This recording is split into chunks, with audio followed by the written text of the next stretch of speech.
Electronic media پر بہت viral ہو رہا ہے، اس بات کو ہوا دی جا رہی ہے، ایک خاص طبقہ ہے جو کہ پی ٹی آئی کی اور ہماری ذاتی مخالفت کی وجہ سے یا پی ٹی آئی کی مخالفت کی وجہ سے اس کو اچھال رہے ہیں۔ بات یہ نہیں ہے،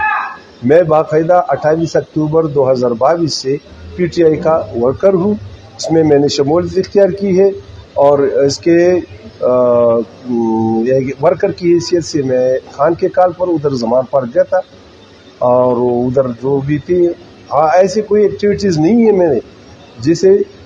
گورنمنٹ ہے یا کسی کے خلاف یا کسی کی ذات کے خلاف۔ ہاں البتہ عمران خان نے جو کال دی تھی اس پر میں حاضر ہوا تھا اور یہ ایک ورکر کی حیثیت سے میرا فرض بنتا ہے کہ میں اپنے قائد کی بات مانوں اور اس کے ساتھ شانہ بشانہ کھڑا رہوں۔ یہ تو نہیں ہو سکتا کہ میں عمران خان کا ساتھی ہوں اور پھر بھی بھاگ جاؤ یا ڈر جاؤ، نہیں، یہ نہیں، نہ جیل سے میں